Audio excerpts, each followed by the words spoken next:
Were you surprised when you got on city council, in 17? Were you surprised at anything? Like, was it, you come into this new environment, you hadn't done it before, was there anything that was really shocking or that you had to get your head around? Craig, I had the good fortune of having Mhm. served on Planning Commission for 4 years Oh, great. prior, Yeah. and I had served on a couple of other committees, so I knew my way around Hmm. council decision making. But nothing prepares you ultimately Hmm. for sitting in that chair the very first time that the cameras go on and it's a public Sure. meeting. It's a little bit nerve wracking to press your little button and speak and ask Yeah. your questions.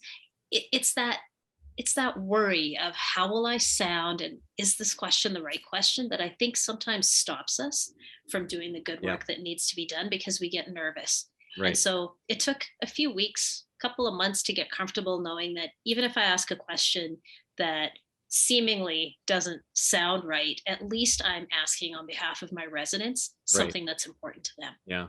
Are you, this comes up a fair bit in, when we talk about, Calgary Municipal, is the amount of in-camera meetings that have occurred. Is that what's your take on that? And like, and I'm, and I guess, I'm in business. I have meetings behind closed doors all the time. Like, what's your take? Is it good, bad? Are we, do we need to fix something, or is it, I don't know. What do you think? It's an interesting concept, these in camera or closed Hmm. session meetings, because anytime we do go in, we list the reasons why. And it's generally sort of some sort of a personnel issue that you can't discuss publicly, Yeah. or there's a negotiation, whether it's a land disposition or whatever else it may be. Hmm. So there's always a rationale provided. Sure. What I think we need to get better at is once we go inside, let's get the details that can't be discussed publicly out, Right. and then let's shut it down and go back into public and discuss the things Hmm. that we need to. It's when we stay in there too long having a debate. I think that's something we need to stop doing. Get the stuff you need and then move back out to the Right. public realm. Yeah, because then otherwise it starts to feel like a backdoor situation. It's just been too long, and we need to Yeah, pull it out back in front of people. So exactly. yeah, that's interesting. Yeah, and I think it's, at some levels, I think that that's probably one of the campaign things.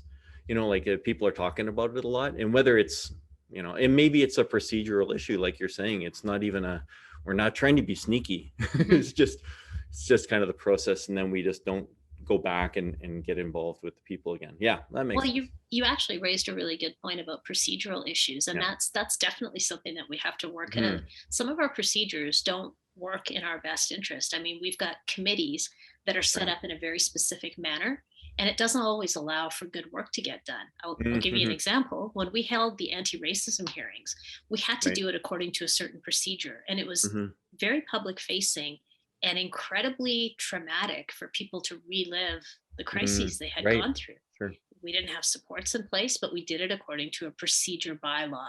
And Right. we've got to be more flexible about how we do these things. When I look at how the Truth and Reconciliation Commission Hmm. and the Murdered and Missing Indigenous Women and Girls Inquiry took Hmm. a very different approach to Okay. listening to stories, Hmm. we've got to start thinking about more creative solutions as well. Right.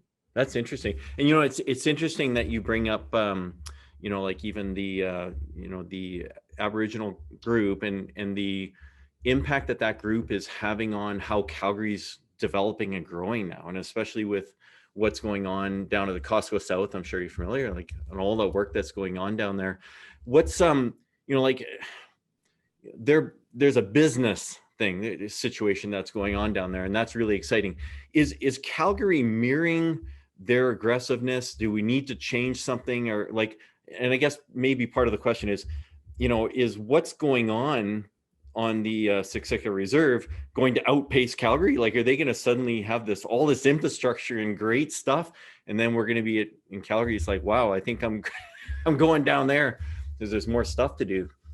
Well, I think it needs to be, we need to look at it on two fronts. Firstly, the Tsuut'ina Nation is a regional partner like Hmm. Rocky View County or like Right. Airdrie or Cochrane. And so, when it comes to municipal collaboration and cooperation, we have to treat it in the same manner.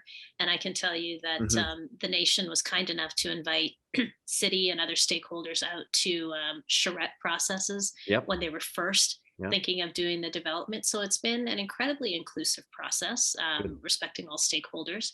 I think the other important thing too is when we've got a strong partner like that with us, we need to be listening to Hmm. how we actually take action on reconciliation. And I'm Hmm. really happy that council decided to put the White Goose Flying Report as a standing item on Priorities and Finance Hmm. Committee, because Right. now we've got our Indigenous office telling us which actions can be Oh, done wow. Well, and that's how we great. need to fund them. So we're actually, we're moving forward.